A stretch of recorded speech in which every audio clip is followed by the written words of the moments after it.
베드로가 기도하러 지붕에 올라가서 기도합니다. 그런데 하늘에서 내 귀퉁이에 메어 달린 큰 보자기가 내려옵니다. 그런데 그 보자기 아래 보니까 여러 가지 짐승들이 꾸물꾸물 대는데 이 광경을 바라본 베드로는 깜짝 놀라게 됩니다. 왜냐하면 레위기 11장에 등장하는 유대인이 먹어서는 가까이 해서는 안 될 부정한 동물들이 가득 차 있었기 때문입니다. 베드로가 깜짝 놀랍니다. 그런데 들려오는 소리가 베드로야, 이것을 잡아먹어라. 이것을 잡아먹어라. 제가 지금까지 이것을 먹은 적이 없습니다. 저는 유대인으로서 이런 부정한 동물들로 인해서 내 몸을 더럽힌 적이 없습니다. 베드로가 단신무식해도 또 유대인의 그 법규는 지키는 사람이었습니다. 할 수 없습니다. 그러나 잠시 뒤에 들려오는 또 동일한 소리가 있습니다. 무엇입니까? 내가 선하다, 내가 깨끗하다 하는 것을 네가 더럽다 그렇게 말할 수 있느냐?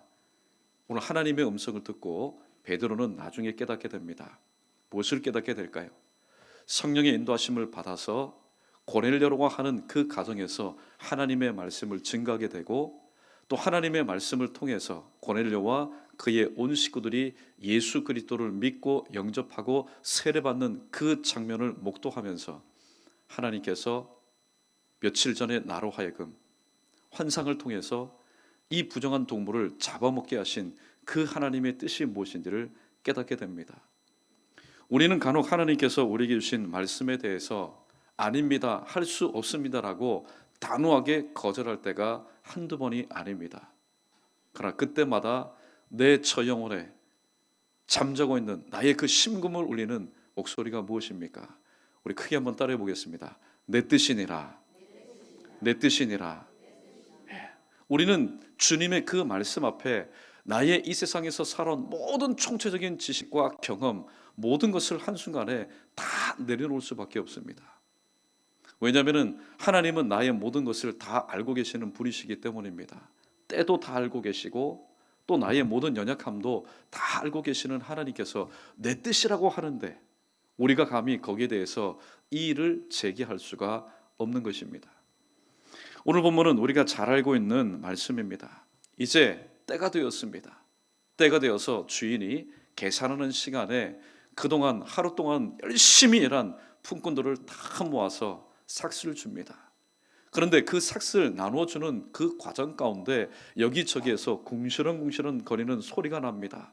분위기가 심상치 않습니다. 오늘 우리의 삶도 마찬가지입니다. 내 나름대로 열심히 하나님 앞에서 신앙생활을 했는데 그런 신앙생활을 하는 나를 향한 하나님의 평가가 때로는 내가 생각하고 내가 기대했던 것과는 전혀 다른 그런 평가가 내려질 때에 신앙생활하는 나의 입술에서도 얼마든지 오늘 먼저 부른 자처럼 원망할 수가 있다는 겁니다. 그러면 원망할 때는 분명히 원인이 있을 겁니다. 그 원인이 무엇인가? 오늘 말씀을 구절구절 살펴보면서 세 가지 말씀을 함께 나눠보겠습니다. 첫 번째 우리 8절 말씀 우리 다시 한번 읽어보겠습니다. 8절입니다. 시작. 저물매 포도원 주인이 청지기 이르되 품꾼들을 불러 나중 온 자로부터 시작하여 먼저 온 자까지 삭스를 주라 하니. 아멘. 하나님은 가장 적절한 시기에 약속을 이행하시는 분이십니다. 오늘 여기 본문에 보니까 저물매 당연하지요. 아침부터 저녁까지 일했으니 하루의 일과를 계산하는 시간은 아침에 주지 않습니다. 점심때 주지 않습니다. 저녁 때 모든 일과를 마칠 때 그 품삯을 나눠주는 겁니다. 이 저녁 때는 더 이상 일할 수 없을 때를 말합니다. 그런데 오늘 여기 본문에 보면은 하나님께서 약속하신 그 약속을 이행하시는 그때, 오늘 본문에 보니까 저물 때라고 했는데 이 말씀을 우리의 삶 가운데 한번 적용해 보도록 하겠습니다. 사람이 태어나는 것, 그 내가 태어나고 싶어서, 내가 2017년도에 태어나고 싶어서 태어난 사람 아무도 없습니다. 나의 의지와는 상관이 없이, 그러나 분명한 하나님 만세전에 예비하시고 계획하신 하나님의 그 시기가 되었을 때에 우리는 부정모율로 인해서 이 땅에 우리는 태어납니다. 태어나는 것 참 기쁘지요. 그런데 참 아쉽고 너무나 슬플 때가 있습니다. 사랑하는 부모님, 때로는 사랑하는 남편, 아내 혹은 자식까지 먼저 하나님께 보내어 드릴 때, 근데 보내어 드릴 때 우리가 합의해서 원해서 기뻐서 하나님 앞에 우리의 부모 혹은 우리의 사랑하는 이들을 보내는 사람 아무도 없을 겁니다.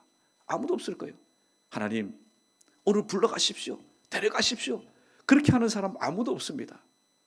잠언 27장 1절 말씀 참 중요하고도 귀한 말씀인데, 하루 동안에 무슨 일이 일어날지 모르는 하나님께서 우리의 미래를 딱 닫아놓으신 그런 어느 날 갑자기 하나님의 부르심을 받아서 갈 때가 있습니다. 남의 얘기가 아니라 내 이야기가 될 때에 그 슬픔의 가중이라는 것, 그 슬픔의 깊이라는 것, 그 슬픔의 강도라는 것은 정말로 믿음 아니고 신앙 아니고 또 믿음의 우리 식구들의 위로가 아니면은 감당할 수 없는 일들이 참 많습니다. 그때 우리는 신앙생활을 하는 자이지만은 짐짓 순간적이라도 인간적인 마음으로 이렇게 질문할 때가 있습니다. 하나님, 조금만 더 계시지 왜 하필이면은 지금입니까? 라고 물어볼 때에 오늘 나의 전 영혼의 깊숙한 곳에서 하나님께서 정답을 가르쳐 줍니다. 그 정답이 뭡니까? 오늘 제목의 말씀입니다. 그게 바로 내 뜻이기 때문이라고 말씀합니다. 기도 응답되는 것도 마찬가지입니다. 하나님, 내가 지금 이런 어려움 가운데 있는데 지금 이 시간 기도해 주시면은 제가 정말로 평생 그 은혜를 잊지 않겠습니다. 근데 그거는 내 뜻입니다. 오늘 제목의 말씀처럼 하나님의 뜻이 아니라 내가 간절히 기다리는 내 뜻이기 때문입니다. 기도 응답되는 것을 여러분 한번 보십시오. 사실 신앙생활은 뭡니까? 기도 응답의 발자국, 발자취라고 얘기해도 과언이 아닙니다.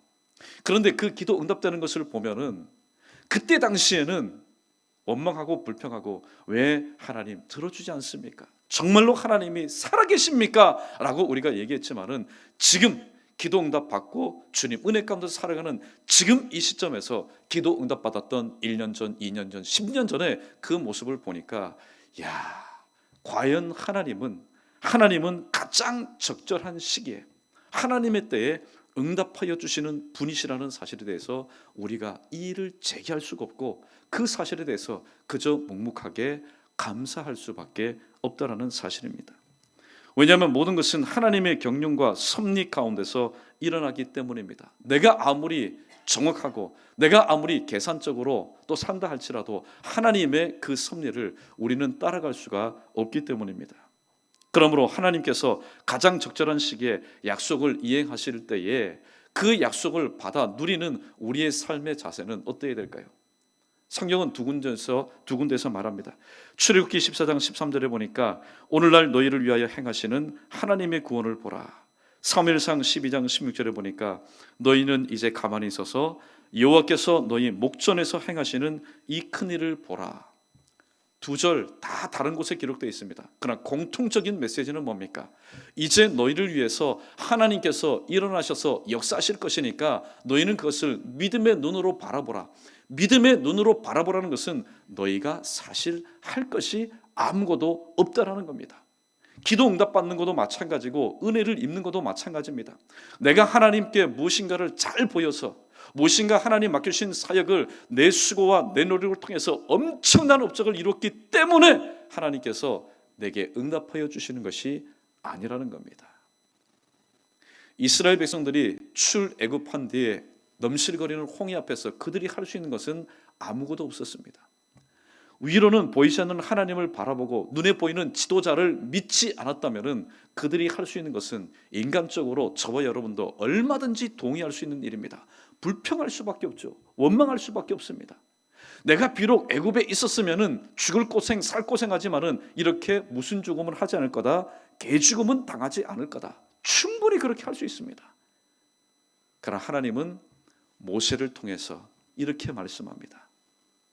너희를 인도한 분은 네 앞에 있는 지도자 모세 사람이 아니라 바로 나다. 그러므로 내가 이제 너희를 위하여서 나의 구원을 베풀 것이니까 너희들이 마지막 할 수 있는 것은 뭐냐? 믿음의 눈으로 그것을 바라보는 것이라고 말씀하고 있습니다.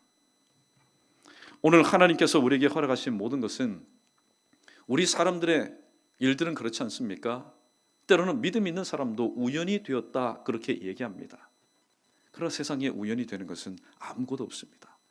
하나님의 조밀하신 한치 오차도 없으신 절대 주권 가운데서 일어나는 것이기 때문에 우리는 이러한 하나님의 절대 주권을 믿고 역사 현장에서 나와 우리를 향해서 이루시는 하나님의 그 역사심을 믿음의 눈을 가지고 바라볼 수 있는 그런 성숙한 지혜가 오늘 저와 여러분에게 필요합니다. 그렇지 않으면 이어지는 말씀처럼 하나님의 은혜를 누구보다도 크게 받았음에도 불구하고 우리는 답지 못한 삶을 살아갈 수밖에 없기 때문입니다.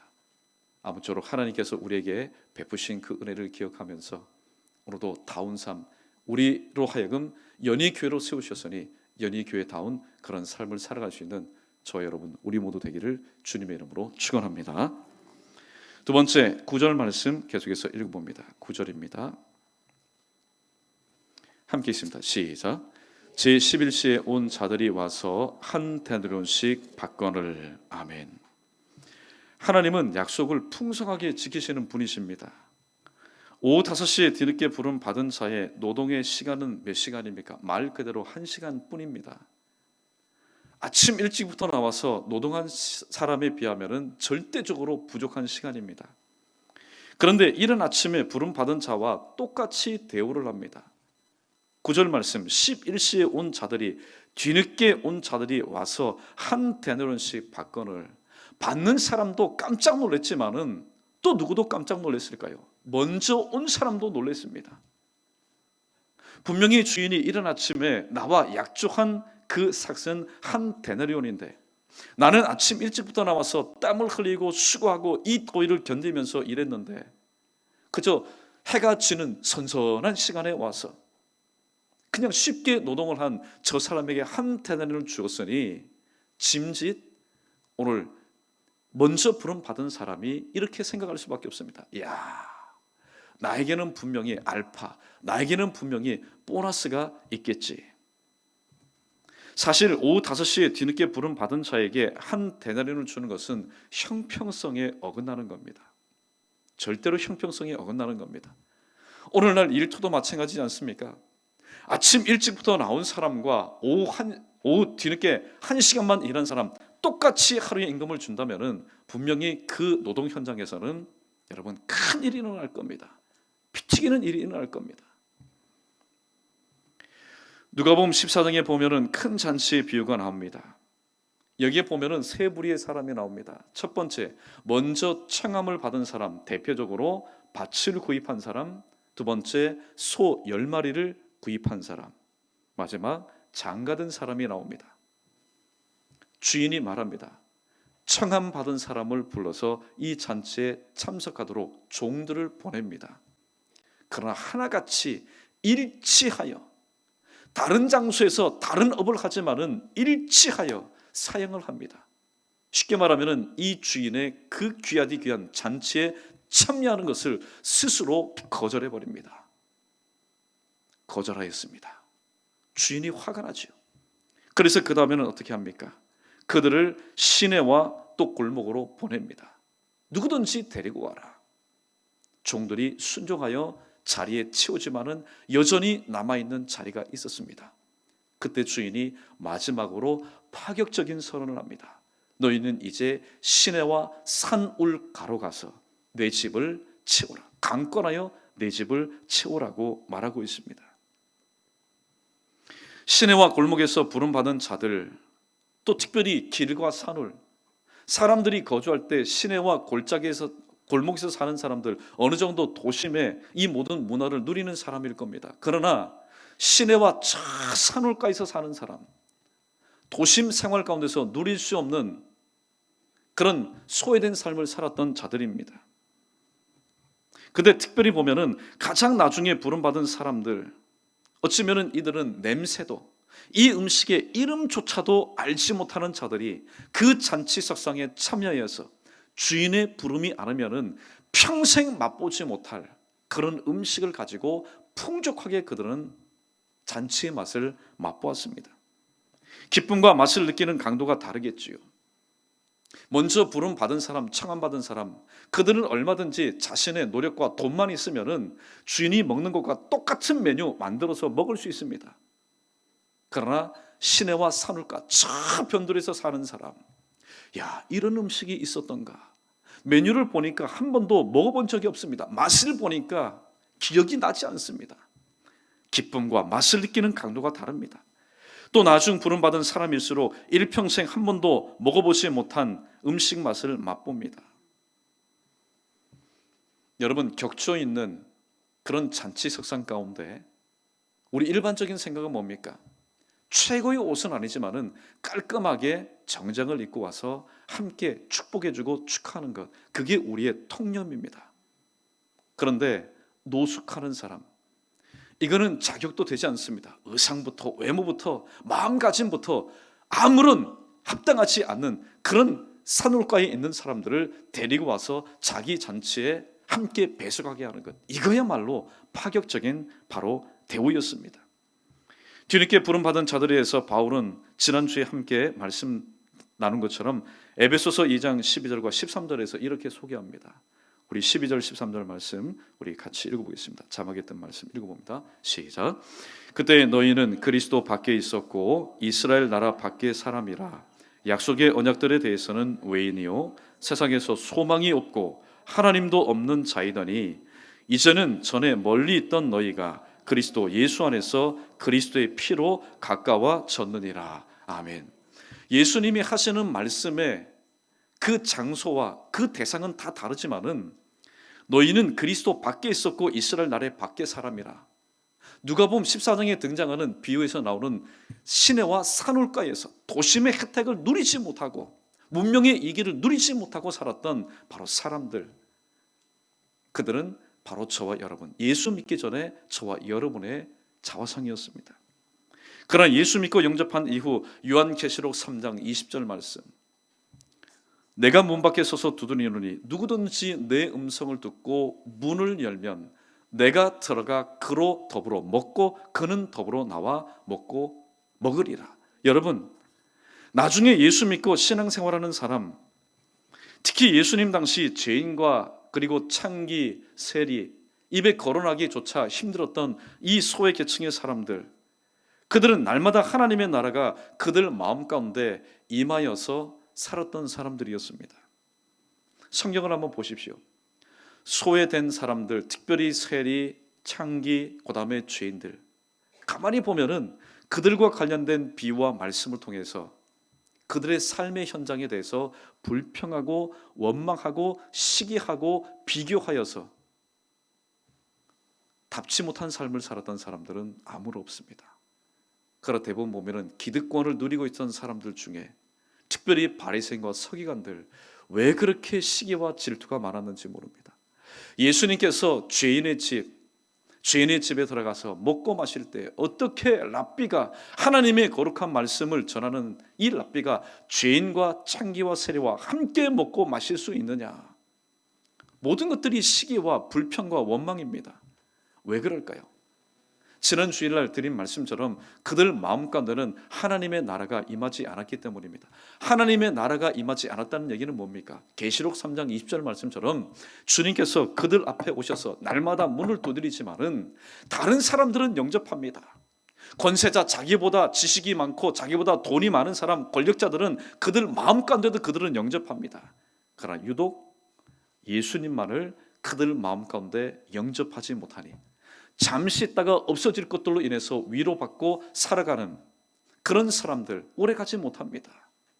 오늘 새벽에도 말씀을 나눴지만은 여러분, 돈이라는 것, 어떻게 보면은 돈이라는 것은 참 유용한 겁니다. 그런 것을 잘못 쓸 때에 돈이 문제 있는 것이지, 잘 쓰면은 왜 여러분 그것이 유용한 것이 안 되겠습니까? 그런데 이 돈에는 힘이 있습니다. 돈을 가지고 있으니까요, 이 둘째 아들 보십시오. 돈을 가지고 있으니까 먼 지방에 가서 아는 사람이 있습니까? 누가 있습니까? 아무도 몰라도 돈이 있으니까 친구들이 모여드는 겁니다. 그러나 돈이 없어질 때에 친구들, 나 너 언제 보았느냐, 안면 몰수하고 다 떠나갔던 겁니다. 예수님 당시에 소외계층의 사람들, 그들은 있다가도 없어질, 잠시 잠깐 위로를 주고 만족을 주는 것, 그것들은 그들에게는 없었습니다. 그러나 날마다 말씀을 통해서 찾아오시는 예수님을 그들은 영접하였고, 그 말씀을 달게 받아들일 때 육신적인 피로와 육신적인 부족함을 체험받지는 못했지만은 비교할 수 없는 하나님 나라 백성으로서의 삶을 그들이 살았기 때문에 심령이 가난한 자, 애통한 자, 의에 줄이고 목마른 자 되어서 하나님의 시민권을 가진 자만이 누릴 수 있는 영적인 풍성함을 누리고 살았습니다. 요한 3서 1장 2절에 보면은 내 영혼이 잘된 같이 내가 범사에 잘되고 강건하여지기를 내가 원하는 이 말씀처럼 그들의 영혼이 하나님의 말씀을 듣고 그 말씀대로 순종하여 살아갈 때에 하나님과의 관계가 회복되니 그들의 현재의 삶의 문제는 전혀 문제될 것이 없었습니다. 하나님은 죄인이기 때문에, 세리이기 때문에, 가난한 자이기 때문에, 가방줄이 짧은 자이기 때문에 하나님께서 원하시는 것들을 베풀어 주지 않는 분이 아닙니다. 현재 우리의 삶의 모습은 어떻든지 상관이 없습니다. 왜냐하면 하나님은 공평하신 분이기 때문에. 그러나 그들이 하나님과의 관계를 온전히 회복하고 이것을 체험하게 될 때에 하박국 선지자가 말한 것처럼 그들의 삶에는 내세울 만한 것이 아무것도 없었습니다. 모든 것이 없었습니다. 그것이 사실이었습니다. 그럼에도 불구하고 내 안에 임재한 하나님의 나라, 그리고 그 하나님의 나라의 만왕의 왕 되신 바로 하나님 한 분만으로 그들이 만족할 수 있었던 것입니다.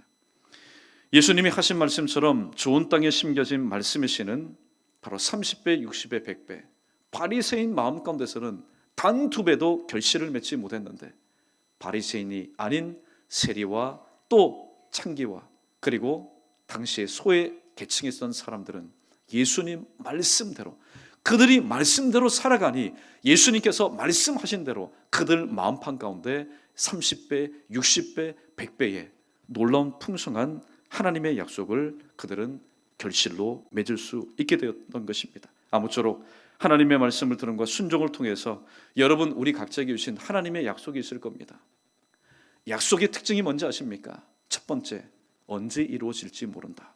그러나 두 번째 특징은 하나님의 약속은 반드시 이루어진다는 사실입니다. 아무쪼록 내게 주신 약속의 풍성한 결실을 또 여러분 맺을 것을 소망하시면서 오늘 또 하나님 허락하신 그 믿음의 생활, 오늘도 본문에 기록된 또 오후 늦게 부름 받았지만은 하나님의 약속을 신실하게 믿고 맡기신 이 일 가운데 최선을 다했던 나중에 부름 받은 자들처럼 또 그러한 신앙생활을 잘 감당할 수 있는 저와 여러분 우리 모두 되기를 주님의 이름으로 간절히 축원합니다. 마지막 세 번째입니다. 10절과 11절 말씀 우리 읽어봅니다. 시작. 먼저 온 자들이 와서 더 받을 줄 알았더니 그들도 한 데나리온씩 받은지라. 받은 후 집주인을 원망하여 이르되 아멘. 어리석은 사람은 베풀어 주신 은혜를 잊어버리고 오히려 원망하는 삶을 살게 됩니다. 오늘 본문에 등장하는 소위 말해서 먼저 온 사람들, 아침 일찍부터 부름받은 사람들, 이 사람은 어리석은 사람입니다. 왜 어리석은 사람일까요? 이 어리석은 사람의 관심은 그가 이미 받은 은혜에 있지 않았습니다. 아침에 부름을 받았던, 오후 5시에 늦게 부름을 받았던, 부름 받았다는 것이 중요한 겁니다. 저와 여러분 신앙생활할 때에 개인 참 많습니다. 직분도 다 다르고 하는 사역도 다 다릅니다. 현재 삶의 모습도 다 다릅니다. 하나님께서 우리에게 베풀어 주신 믿음의 분량도 다 다르고 꿈의 스케일도 다 다릅니다. 그러나 저와 여러분의 공통된 정말로 감사해야 될 공통점이 있는데 그게 바로 무엇인지 아십니까? 한번 따라하고 있습니다. 예수 그리스도를 믿은 뒤 받은 구원입니다. 할렐루야. 저와 여러분 우리 모두 똑같이 받은 것은 뭡니까? 구원인 겁니다. 예수 그리스도를 믿은 것.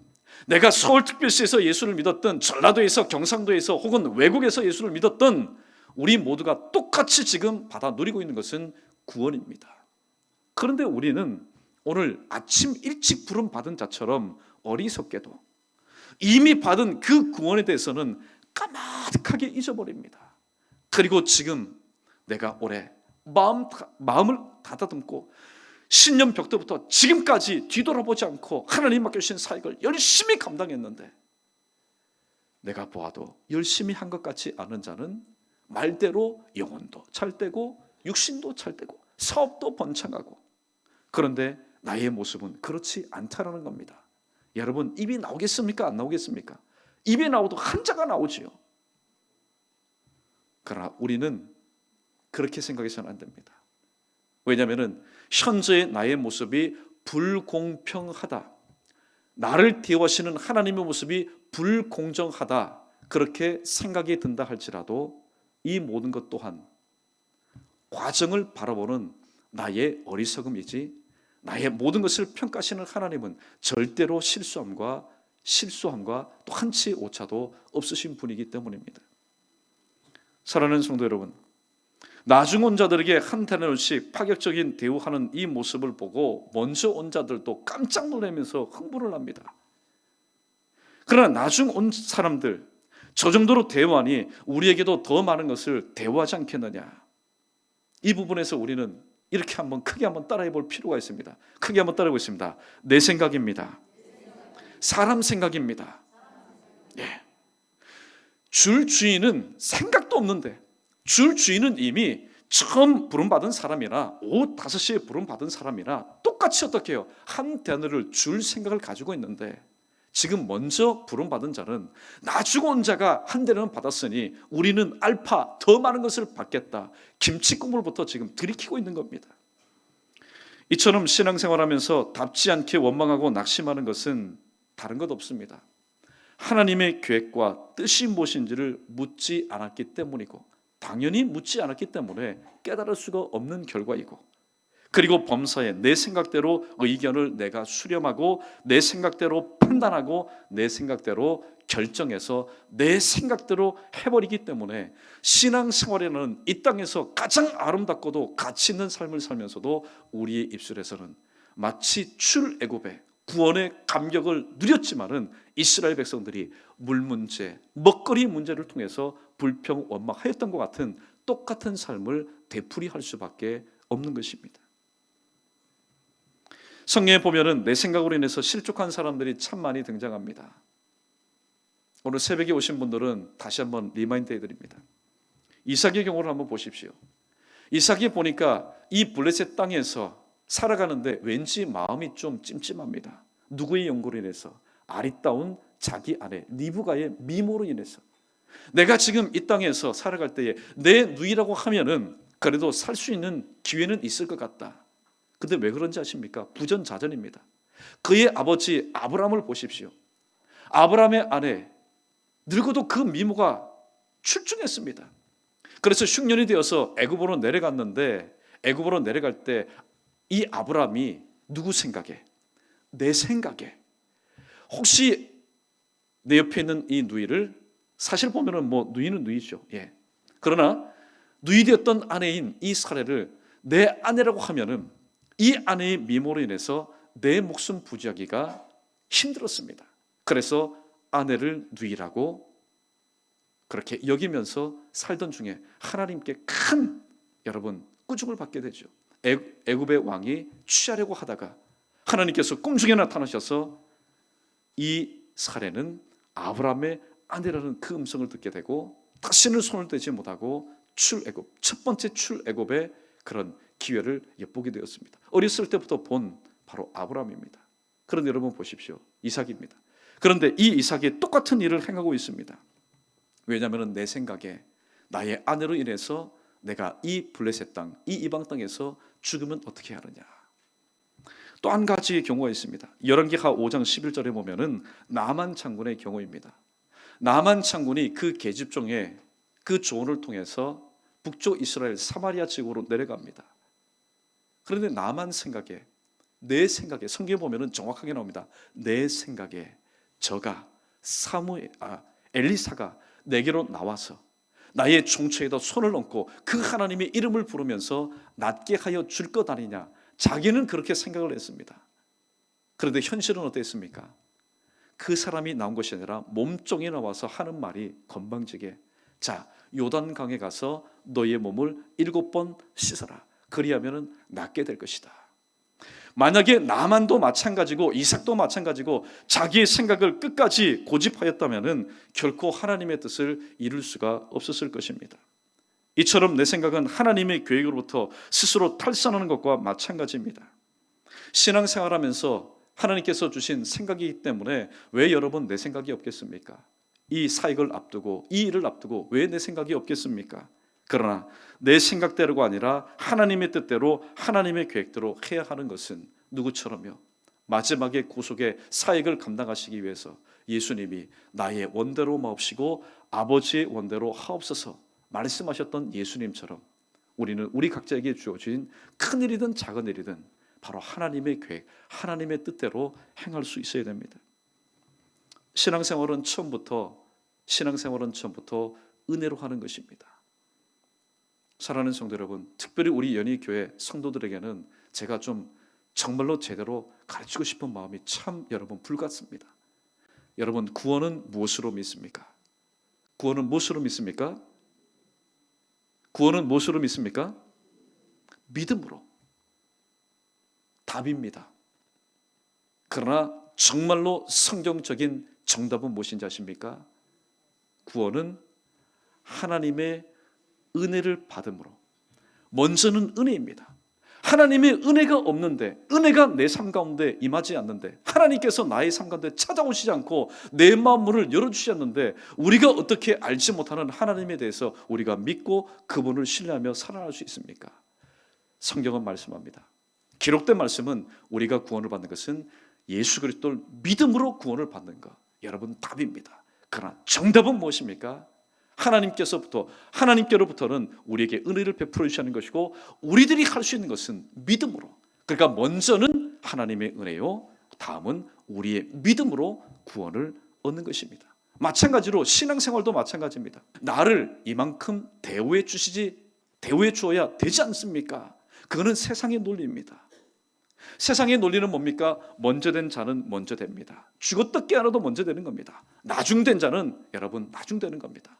그러나 하나님의 원리는 뭡니까? 나중된 자가 먼저 되고 먼저 된 자도 나중될 수 있다는 겁니다. 왜냐하면 이 모든 것은 내 뜻이니라 라는 하나님의 절대 주권하에서 이루어지는 것이기 때문입니다. 그러므로 우리는 우리의 수고와 노력의 대가를 하나님 앞에 감히 요구해서는 안 됩니다. 요구할 수도 없습니다. 진흙그릇이 있습니다. 가만히 보니까 좀 불공평하거든요. 토기장이 이렇게 묻습니다. 토기장이요, 왜 저를 이왕에 만들려면은 좀 저를 아름답게 또 멋있게 만들지 왜 이 모양으로 만들었습니까? 대선지에 보니까 그렇게 질문할 수 있느냐? 질문할 수 없다고 얘기했습니다. 왜냐하면 나를 이 모양으로, 나를 저 모양으로 만드신 것도 다 하나님의 뜻 가운데 주어진 것이기 때문입니다. 누가 겸손한 자고 누가 하나님의 뜻대로 사는 자입니까? 세모 모양으로 만들었다면 그 모양에 감사하면서, 왜냐하면 네모 모양 동그라미도 아닌 나를 세모 모양 독특한 모습으로 만들어 주셨기 때문에 그 하나님의 은혜에 감사하면서 그 모습 그대로 현재 주어진 상황에서 최선을 다해서 살아가는 것이 바로 하나님의 뜻이기 때문입니다. 말씀을 정리합니다. 하나님은 가장 적절한 시기에 하나님의 약속을 이행하십니다. 우리가 아무리 조급해하고 우리가 아무리 손이 발이대로 빈달지라도 하나님의 약속, 하나님의 기도의 응답은 하나님의 때에 이루어집니다. 또 하나님은 약속하시되 풍성하게 그 약속을 이루어 주십니다.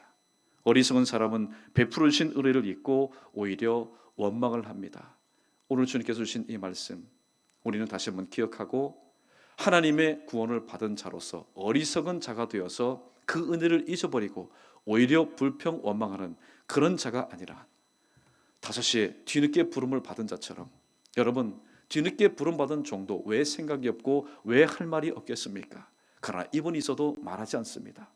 눈은 있어도 여러분 바라보지 않습니다. 귀는 있어도 더 이상 다른 소리 듣지 않습니다. 왜냐하면 나를 뒤늦게 불러주신 그 주인이 모든 것을 알아서 해주기 때문에 내게 맡겨주신 일에 대해서 그저 묵묵히 충성할 수밖에 없었습니다. 우리 모두는 오늘도 주님의 보혈로 사신받은 그분의 종이기 때문입니다. 오늘 16절 말씀 우리 마지막으로 읽어봅니다. 시작. 이와 같이 나중된 자로서 먼저 되고 먼저 된 자로서 나중되리라. 아멘. 오늘 특별히 나중된 자로서 먼저 되는 것, 누구만이, 어떤 사람만이 누릴 수 있는 하나님의 복이겠습니까? 우리 자막에 있던 말씀 누가복음 17장 10절 말씀입니다. 크게 있습니다. 시작. 이와 같이 너희도 명령 받은 것을 다 행한 후에 이르기를 우리는 무익한 종이라 우리가 하여야 한 일을 한 것뿐이라 할지니라. 아멘. 우리가 하여야 할 일을 한 것뿐이니라. 누구만이 할 수 있는 고백입니까? 오늘 제목의 말씀처럼 이 모든 것이 하나님의 뜻이라고 고백할 수 있는 자만이 행할 수 있는 신앙의 고백이요 또 그의 삶의 모습입니다. 사랑하는 성도 여러분, 오늘 우리는 살아가면서 하나님이 주신 여러 가지 경험과 체험과 또 여러 가지 일들을 통해서 우리 나름대로의 세상을 살아갈 수 있는 노하우라는 것이 우리는 있습니다.